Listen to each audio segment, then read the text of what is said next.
کعبہ شہید ہو گیا، قتل و غارت گری، لوٹ مار، بے حرمتی اور خون ریزی، ظلم کی داستان۔ پانی کی طرح بہایا گیا خون، مگر یزیدی ظلم کی تلواریں نہ رکی۔ ظلم و بربریت کی وہ داستانیں کہ انسانیت آج بھی کانپ اٹھتی ہے۔ دین میں ایسا فساد برپا ہو جاتا جس کا دور کرنا بعد والوں کے لیے ممکن نہ ہو۔ وہ رات کتنی دردناک ہوگی جب امام نے روضہ رسول کو آخری سلام عرض کیا ہوگا۔ تاریخ کا ایسا دور 60 ہجری جب حاکم بنا فاسق و فاجر، شرابی، بدکار، ظالم یزید۔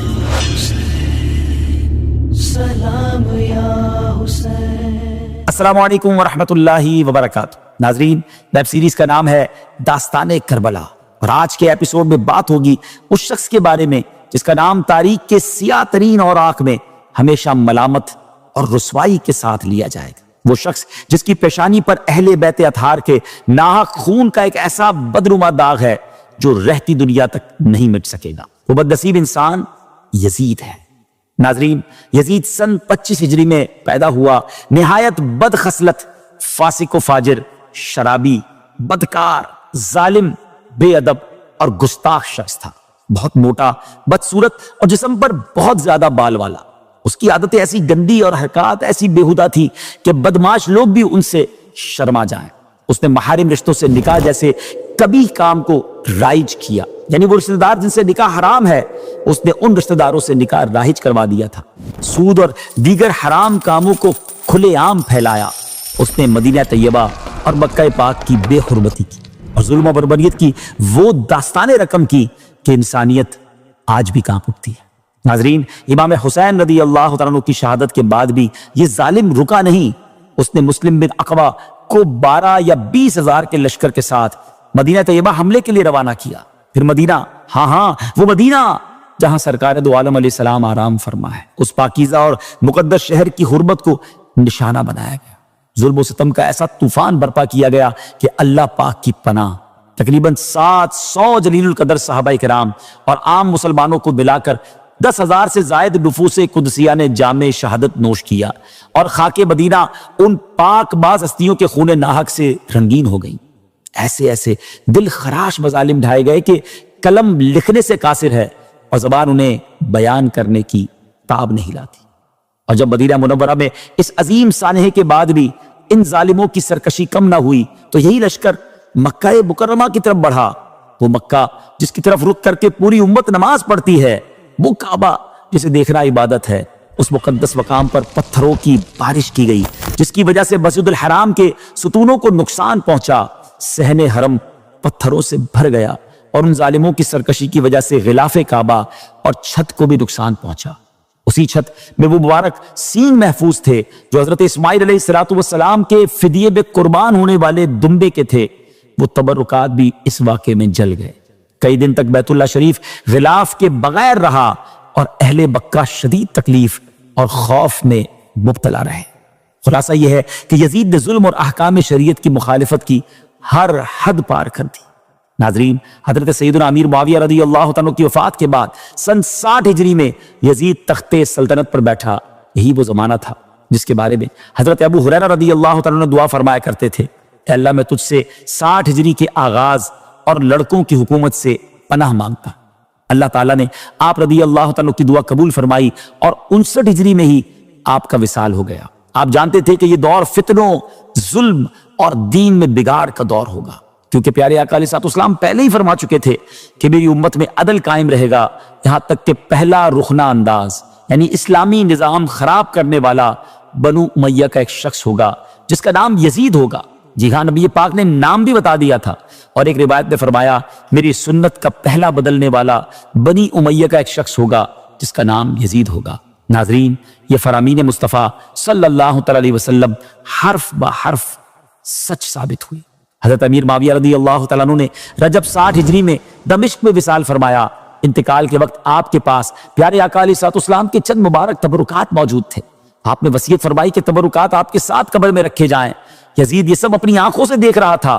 وہ دیکھ رہا تھا کہ والد ماجد حضرت امیر معاویہ رضی اللہ تعالیٰ عنہ نے نبی پاک علیہ السلام کے تبرکات اور بدن اقدس سے چھو جانے والے کپڑے کو جان سے زیادہ عزیز رکھا تھا، اور زندگی کے آخری لمحوں میں تمام مال و دولت اور حکومت ان سب سے زیادہ آپ کو وہی چیزیں پیاری تھی، اور انہی کو ساتھ لے جانے کی تمنا آپ کے دل میں تھی۔ انہیں یقین تھا کہ اللہ پاک اپنے محبوب علیہ السلام کے مبارک لباس اور تبرکات کے صدقے ان پر رحم فرمائے گا۔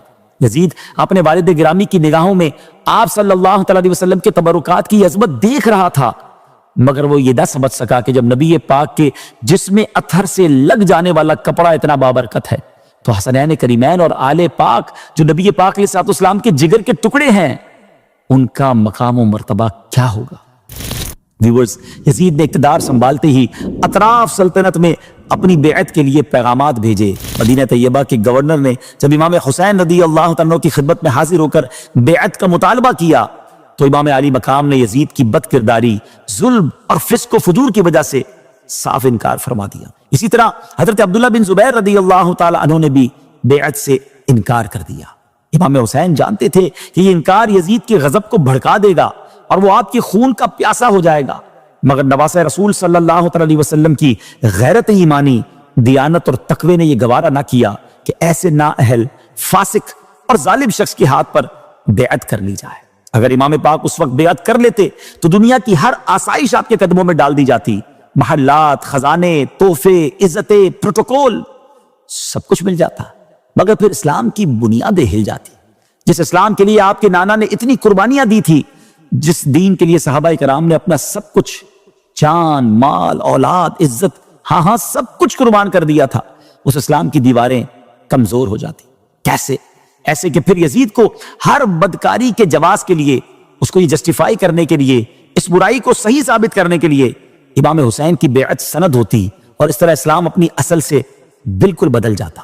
سوچیے ناظرین، اگر اس وقت امام علی مقام خاموش ہو جاتے تو حق اور باطل کے درمیان فرق مٹ جاتا۔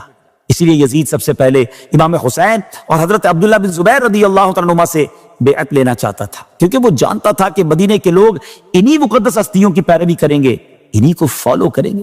مگر جب ان عظیم شخصیات نے انکار فرمایا تو یزیدیوں کے دلوں میں دشمنی کی آگ بھڑک اٹھی۔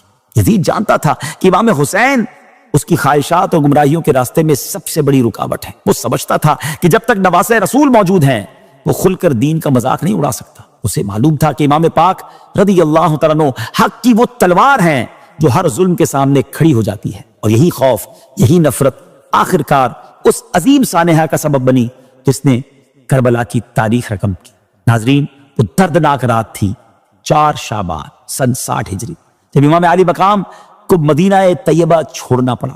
ذرا سوچئے، وہ مدینہ جہاں رسول خدا علیہ السلام آرام فرما ہے، وہ گلیاں جہاں امام نے بچپن گزارا، وہ شہر جو ہر عاشق رسول کی جان ہے، آج نواسہ رسول کو اسی مدینے کو الوداع کہنا ہے۔ وہ لمحہ کتنا کربناک ہوگا جب امام نے روضہ رسول پر حاضری دی ہوگی، جب آخری بار مدینے کی فضاؤں کو دیکھا ہوگا، جب اہل بیت کے دل غم سے ٹوٹ رہے ہوں گے، مگر دین بچانا تھا، اسلام کی اصل روح کو محفوظ رکھنا تھا، اور حق کی خاطر قربانی کی راہ اختیار کرنی تھی۔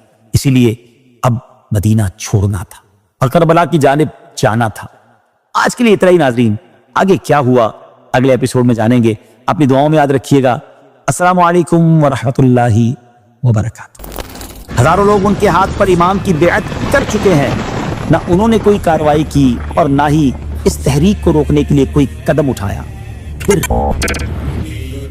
حسین ابن علی